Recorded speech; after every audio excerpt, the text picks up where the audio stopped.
Let's go.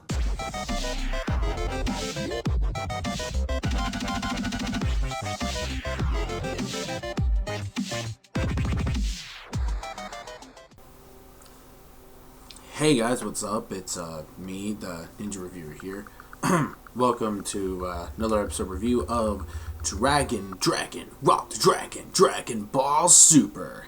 Today's episode 29, was again a very, oh man, it was a really, the setup and the pacing for this episode was actually spot on, really quick. And now, I didn't really fully read the Dragon Ball Super manga, so I'm not really too sure, but I heard people say that this is definitely different from the original material, which makes sense. But to me, I think I'd rather just stick to watching the anime version to it, because, it's not Dragon Ball without the colors and the animation. To me, it just works so much better than just waiting, every month for manga. Plus, it's a monthly thing, so I'd rather just, watch the episodes and just, enjoy it from there. So anyways, episode 29, we found out that, meanwhile, that Goku and the others are actually going to...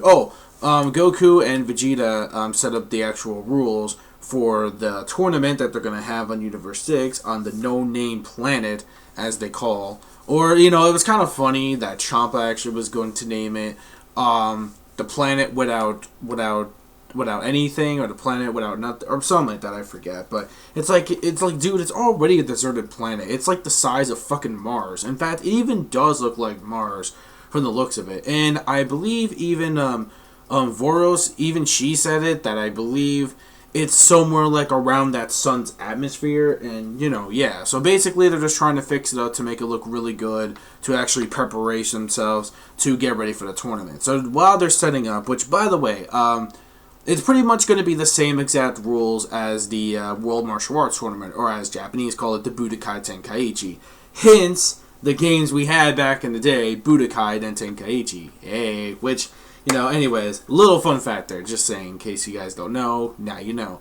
Anyways, so technically, they want to make it exactly the same rules as the Martial Arts Tournament. You know what's weird? I thought Goku was going to mention the Otherworld Tournament, but that, again, it's totally different, because there's some kind of weird shit, because I know it's filler, it wasn't in the actual original material manga, but I do remember that, there was some kind of differences between the ring sizes, there was, an upside down, there was, another floor, on the ceiling or some shit, so it's definitely not going to be Otherworld rules, because those rules are fucking weird, and plus you can't kill anybody anyway, because obviously they were already dead. But here, it's just going to be just like the martial arts tournament, where you fall out, you lose, if you give up, you lose, and killing is definitely not allowed. So yeah, it's basically going to be those same kind of rules. You get number lots, you get a piece of paper you write down your actual name of your participants and stuff like that. So yeah, that's actually really cool stuff. So it's definitely going to be similar, just on a different planet and a different universe. Meanwhile, though, we actually go back where Goku and Vegeta, Whis, and BEERUS go to Earth. They find BULMA, and they make the deal for her to actually make the Super Dragon Radar. But then Bulma's like, what is, even the point of all this? Why do we have to go through all this trouble? Can't he basically just use the Super Dragon Balls, to basically wish for all the sweets or all the food that he wants in Area 7, Or just basically just sweet and delicious food every day, to keep him from being so fucking fat as he is.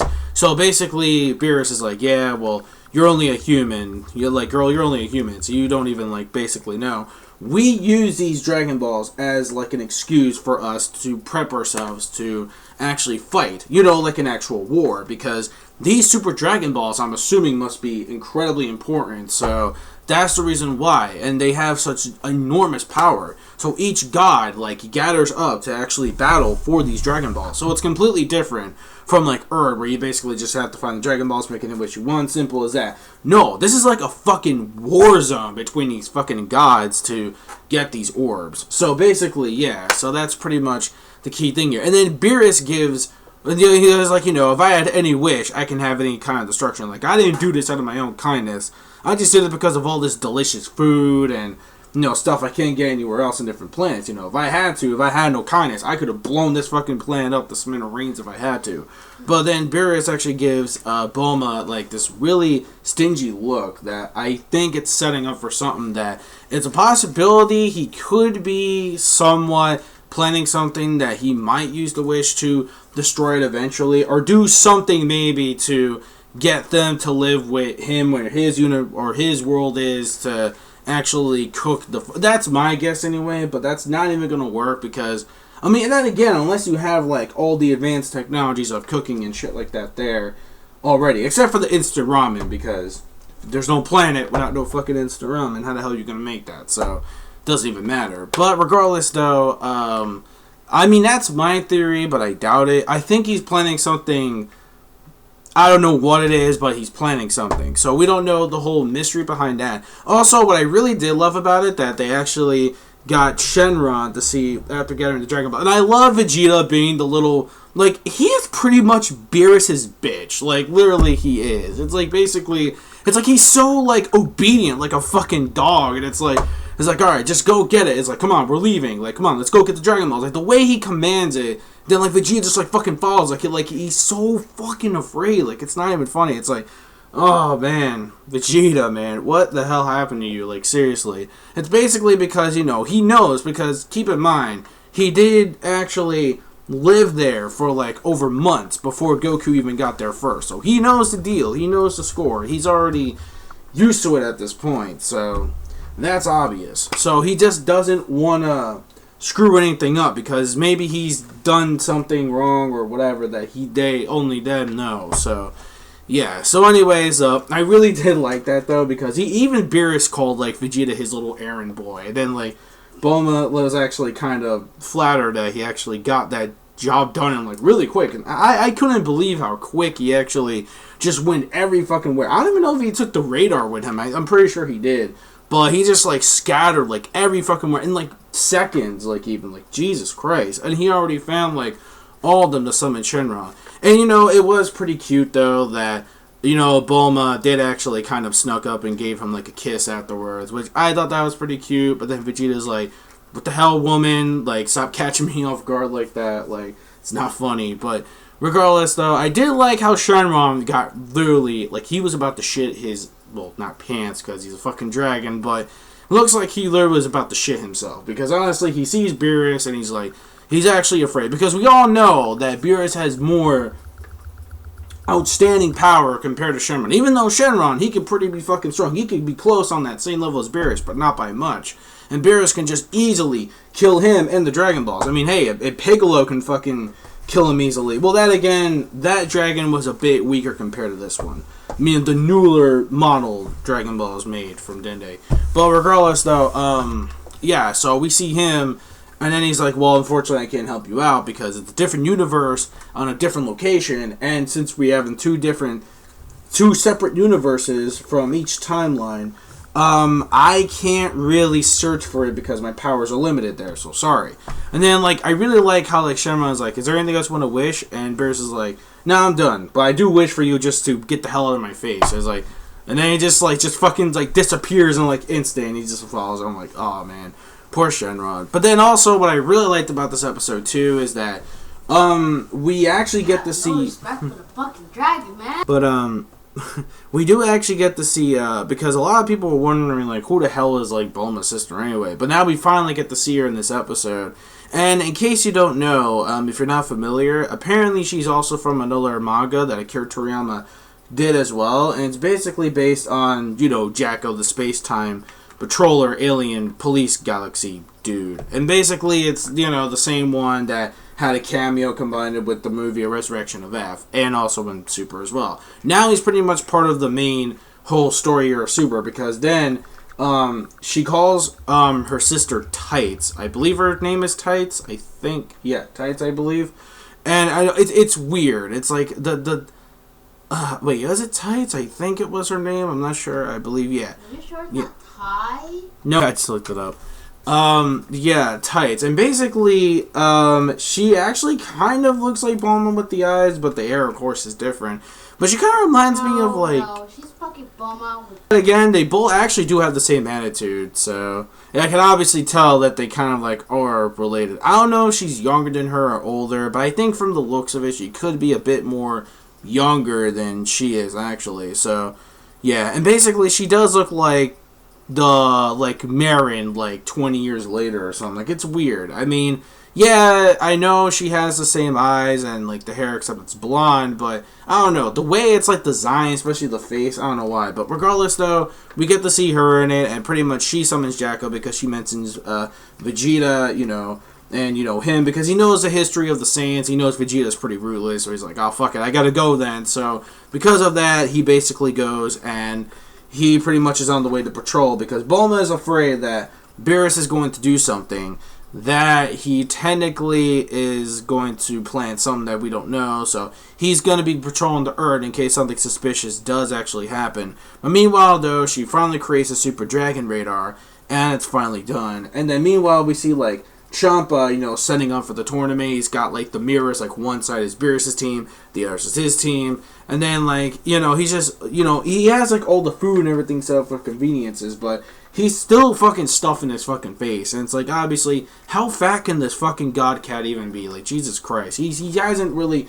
He tries to go on the diet because, Voros tries to make him go, try all these different foods, all these vegetables, but he says, no, fuck that, I don't like vegetables. So, even he was drinking the smoothie, he noticed there were some vegetables in it, so he kind of spit it out. So, yeah. So, at the end, though, it's pretty much a setup. And also, one more thing also, pretty much Goku... BEERUS mentions that the first person who ever fought him that was the strongest was someone named Madoka, or Madako, I believe the name was. And basically, Goku was really hyped to actually meet this person, of course, like always. He's excited, new challenger awaits. So, obviously, he pretty much really just wants to actually fight him or spar with him or whatever. Because he knows that he's actually from a different... universe spectrum of Universe 6. Well, I think he could be joining the team as well, but I believe that basically he really does want to fight this dude. They're really hyping him up like he could be the strongest warrior, but I don't know. I've been hearing in between mixes of people who read the manga version to it, and I don't know. But regardless, so that's what we know. We don't know exactly what this creature or this whatever the hell it is, Madako, whoever the hell this person is. We don't know the whole thing behind it, but regardless, though, it's going to be awesome, probably.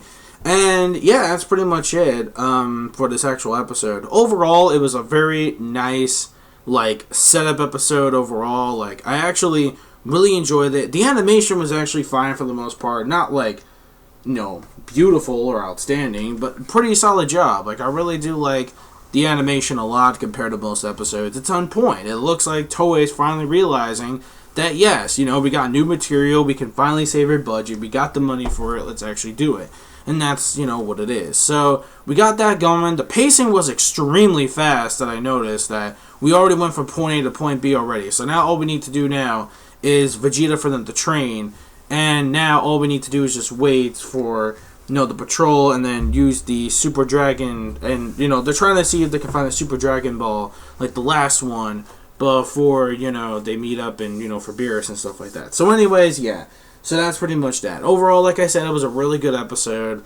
I enjoyed the pacing a lot. The comedy for this episode was actually good. Especially, Bulma also, fucking, just bitch slapped fucking BEERUS. And then I'm surprised I'm surprised he actually didn't really get too pissed. You could tell he kind of was, but not really as much, because he's like, fuck it, whatever. I known you guys for a while now, so it's cool. This is some kind of way of just, friendly, then, it's whatever. I don't really care. But you could obviously tell, if he really didn't know Bulma, he's like, I'm going to kill this bitch. But luckily, though, that's not really the case. So, overall, I liked it. I thought... Kill him.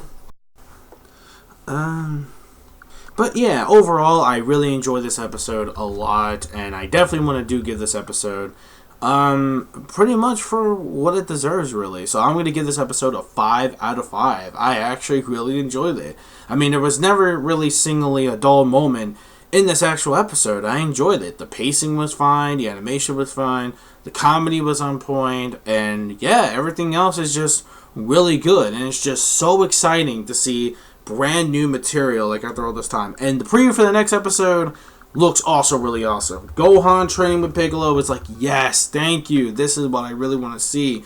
But unfortunately, we don't know if he really is going to be participating in the tournament, because there's still 2 remaining fighters they need.